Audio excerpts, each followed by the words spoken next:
السلام علیکم ورحمۃ اللہ وبرکاتہ۔ آپ دیکھ رہے ہیں ہمارا یوٹیوب چینل نبوی دعائیں اور وظائف۔ قاری محمد عمران نقشبندی آپ کو ہمارے چینل سے قرآنی نبوی دعائیں اور وظائف دیکھنے اور سننے کو ملیں گے۔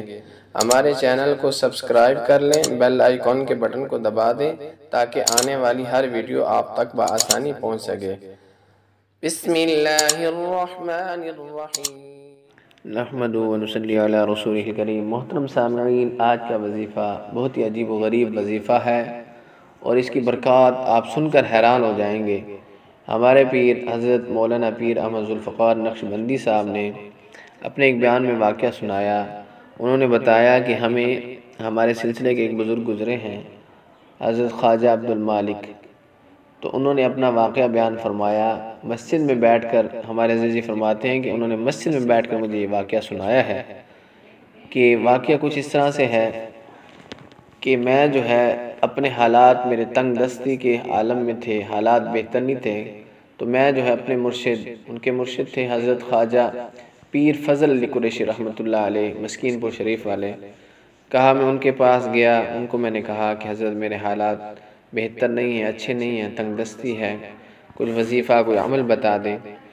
تو حضرت خواجہ عبدالمالک رحمۃ اللہ علیہ فرماتے ہیں کہ میں نے جب یہ بات اپنے حضرت پیر فضل علی قریشی رحمۃ اللہ علیہ سے بیان کی تو انہوں نے مجھے جو ہے ایک گندم کا تھیلا، یعنی ایک گٹو مجھے عنایت کیا، گندم کا تھیلا مجھے دیا اور کہا یہ لے جاؤ، اور ایک پرچی لکھ کر دے دی، اور اس تھیلے کو، گندم کو جو ہے ایک ڈرم میں، یعنی کہ ایک گندم والے ڈرم میں ڈال کے، اور یہ جو پرچی ہے، جو یہ وظیفہ میں نے لکھ کے دیا، اس پرچی کو اس گندم میں ڈال دینا۔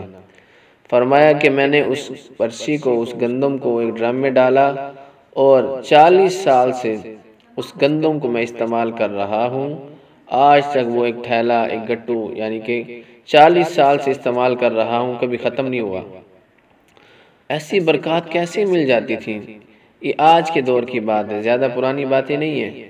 تو انہوں نے بتایا کہ مجھے جو ہے میرے شیخ نے کہ وہ ایک پرچی پر کون سا وظیفہ لکھ کر دیا۔ فرمایا کہ میں جو ہے روزانہ کتنے لوگ آتے ہیں ہمارے یہاں خانقاہ پر، کھانا کھاتے ہیں، اور ہر سال میں 2 مرتبہ اجتماع بھی ہوتے ہیں، ہزاروں کے لوگ یہاں، ہزاروں کی تعداد میں لوگ آتے ہیں، کھانا کھاتے ہیں، کبھی اس میں سے گندم ختم نہیں ہوئی۔ تو ہمارے عزیز نے فرمایا کہ وہ کیا ایسا عمل تھا؟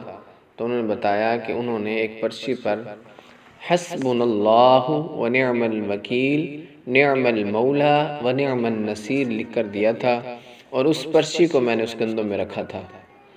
حیران ہوتا ہے بندہ، ایک آیت میں، قرآن پاک کی ایک آیت میں اتنی برکت اللہ تعالیٰ نے رکھ دی۔ ہم فائدہ نہیں حاصل کرتے قرآن پاک سے کہ اس کے کتنے فائدے ہیں، کتنی برکات ہے۔ ایک چھوٹے سے وظیفے کے اندر، چھوٹی سی آیت کے اندر اتنا برکات اللہ تعالیٰ نے رکھ دی ہے۔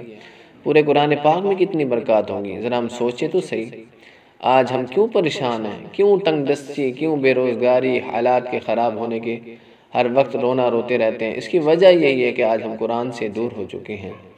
اللہ تعالیٰ نے جو ہمیں احکامات دیے ہیں، نبی علیہ السلام نے جو ہمیں شریعت دی ہے، اس سے دور ہو چکے ہیں، جس کی وجہ سے آج ہم پریشان ہیں۔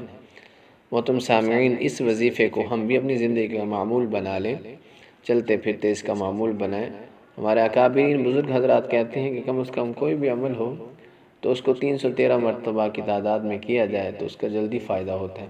ہم بھی یقین کے ساتھ، کامل یقین کے ساتھ، ان بزرگوں کو یقین تھا اللہ کی ذات پر، اس لیے ان کو وہ برکات ملتی تھی۔ آج ہمارے یقین بھی کمزور ہیں، جس کی وجہ سے ہمیں وہ برکات نہیں ملتی۔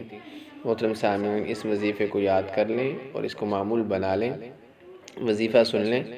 بسم اللہ الرحمن الرحیم۔ حسبنا اللہ ونعم الوکیل نعم المولا ونعم النصیر۔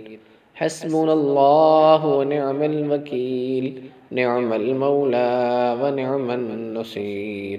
حسبنا اللہ ونعم الوکیل نعم المولا ونعم النصیر۔